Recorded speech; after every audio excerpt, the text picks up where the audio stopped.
So I just had this amazing conversation with a newer friend of mine. His name is Damon West, and he's got an incredible story from being a collegiate athlete to working at a very large investment bank to getting hooked on meth to being sentenced life in prison to getting parole to becoming a motivational speaker and a multi-time published author. And the story's just awesome. But while I was talking to him, it spurred this idea to make this video to share with all of you. And I think it was really good because we were talking about how do you incorporate these crazy stories, these events, these I can't believe this happened to me type of story into your message.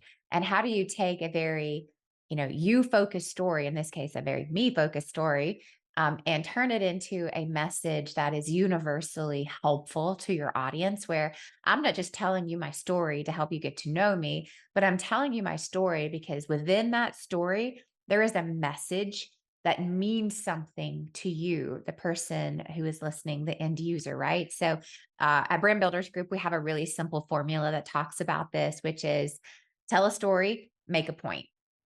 If you're going to tell a story, what's the point of that story? The story part is about you. The point, the message is about them. So, what are you trying to convey during this message? And this was just a really great storytelling conversation, is really what it ended up being. How do we tell our story in a way that actually helps other people? And so here's a couple of things that I just wanted to share from this conversation because I thought they were worthwhile. So number one is just asking yourself, and I'm literally using words out of his mouth because I thought this conversation was so great, is what's the SWAT team story in your life? Like if you're struggling and how to make a point and create a message, then ask yourself, like, what are the SWAT team stories in my life? And what I mean by that is, in Damon's life, there was a SWAT team raid, and that's how he got arrested. A SWAT team busted down the doors, raided I think meth house would be the appropriate term, and arrested him. Right? That's a SWAT team story, very literally for him. But all of us have those SWAT team stories in our life, those defining moments or events or decisions that said, my life was going this way. And then this thing happened, that SWAT team moment. And then my life went in another direction. Could be good, could not be good. But what are the SWAT team stories? The stories that make you stop in your tracks and go, wait, what? That happened to you? Like this thing, this decision, this event, this moment? Like what?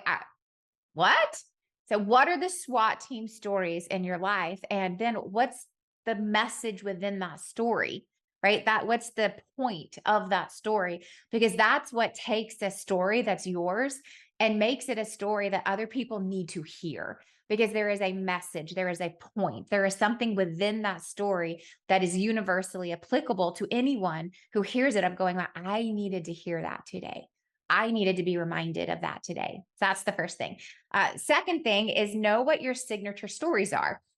When I was talking to Damon, we were both talking about how it doesn't matter what audience you're in front of, right? This is maybe an audience of one, and maybe you're just practicing in the mirror, right? Maybe you're the audience of one. Maybe it's in a one-on-one coaching call. Maybe it's on a podcast like this. Like right now, technically, I'm talking to my camera, right? Although others will hear it, I'm talking to myself, right? The only thing I see right now is a little green dot on my computer. I'm talking to myself. However, I have you in mind, right? So maybe it's that, maybe you're making content videos, or maybe you're speaking on stages. Maybe you're speaking on stages to hundreds of high schoolers or thousands of people in corporate America.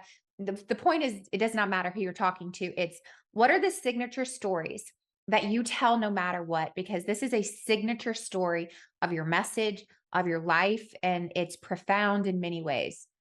And so we have lots of stories. Like I have a list of probably at this point 100 different stories that I could tell, but I have two or three that I tell no matter what.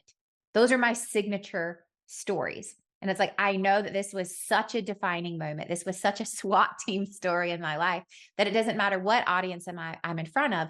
This is a story I'm telling. That's what we're calling your signature stories. It's those one or two stories that are in every single message that show up in all the different types of conversations because they're that powerful, because they were powerful to you. And if they were powerful to you, if they changed you, they have the power to help change someone else too. So, what are your signature stories? All right. So, have your list. The next thing is knowing how to tailor your presentation without changing your message. And I thought this was really profound because in an era of everyone's something that's a little special to them, right? Most audiences want to feel like this was catered to me, this was tailored for me, this was crafted or built or customized just for my audience. And at the same time, that's what we think we want. But what we really want is we want something that we know is going to be impactful to the audience, that's going to help them make better decisions, help them think differently, help inspire them in some way.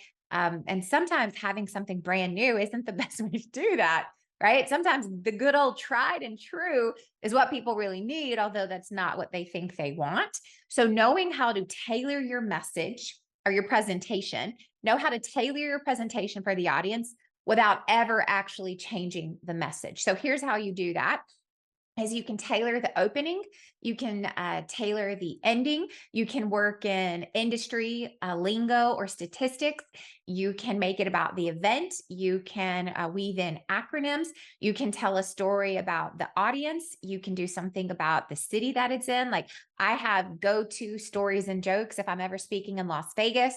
There are just this is like I'm going to tell this joke or I'm going to tell this story if I'm in Las Vegas because I know it's going to be a home run no matter where I tell it. Or if I'm ever speaking at 8 a.m., I always have a story for an 8 a.m. If I'm ever speaking over lunch, I have little jokes that it's always for lunch meetings. If I'm the closing speaker and I'm the last person there, and people are constantly leaving to catch their flights because nobody thought about having a speaker right before everyone leaves. It's like I have stories and jokes just for those times. That's tailoring the presentation that makes it feel custom and unique, although my message is never impacted. So, how do you tailor your presentation for the industry, for the audience, for the company, for the location, the locale, the theme of the event without ever actually changing the message itself? Because when people say, hey, I love that you customized this, what they're really saying is, I love that it felt like you customized it just for us. But what they really want is the goods. And you only know it's the goods because you've delivered it enough to know that point resonates. That story is what people remember. You need to be doing your message and your presentation so often that it's like, I know a laugh is coming here. I know a silent moment is coming here. And that only happens because you've done it dozens, if not hundreds of times. And so people say they want something custom, but you don't want to try out brand new stuff. And an audience like that, that's for your small group of friends or for your mirror, right? That takes practice to know it's like it's going to crush. That's going to make a difference. That's going to actually be what they asked for, while also giving them what they want, which is making it feel custom and tailored. And you can do that without ever changing your message. So don't change your message. Learn how to tailor the presentation, right? And then I have these other quick three things that I just thought were really good, just little motivational bombs for you today. So, number one, I thought this was so good for all of us is that there's only two ways to think about the future. It's with fear or with faith. And they both have more in common than you think. They are both 100% based on things in the future. One is negative and one is positive. Fear is thinking about all the bad things that might happen in the future. Faith is remembering that good things are coming your way. And as we're doing all these things, we're thinking about, speaking on that stage or writing that book or getting our message out into the world or, starting this new venture or this relationship or having a baby. It's like we can choose to be filled with fear, which is the negative, or we're going to choose to have a little faith because they're both a choice. And it's just which path are you going to take? Is it the path of fear or the path of faith? And I needed that yesterday when I had this conversation. So thought maybe it would be good for you too. Number two is that you are always more capable to overcome more than you think. You are always capable to overcome more than you think. And I think that's just a reminder to all of us. It's like once we've overcome it, then we're reminded of like, whoa, I did that. But before it happens or even during, we're like, I don't know if I can do this. But the truth is, you can. You can do it. You can overcome this. You can make these new decisions. You can create these new habits. You can do this. And you are way more capable of overcoming more than you ever thought was possible. You are capable. That was number two. And then number one, I asked Damon at the very end, I said, with all these life trials that you've been through, that you have overcome without, ease, with lots of difficulty, what would you say is like the number one thing when it comes to keeping this positive mindset and choosing a faith future over a fear future? And he said, number one key to my mindset and to my emotional well-being and my overall growth is just consistency. It's nothing big. It's just showing up every day. It's making a choice. I'm not going to, do drugs again. I'm not going to take that sip of alcohol. I'm not going to eat that cookie if I want it.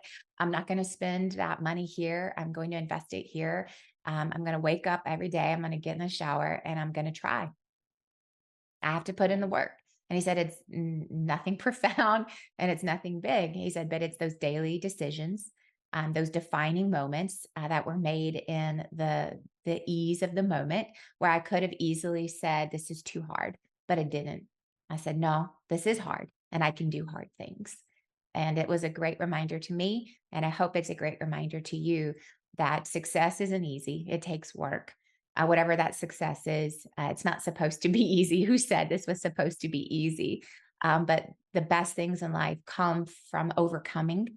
I know that for most of us, when we look back, it's like we don't remember the things that came easy, but we profoundly remember the things that came hard, then we overcame because it changed us, it challenged us, and it grew us. Those are the things that we remember. And those are the things that your audience is going to remember too.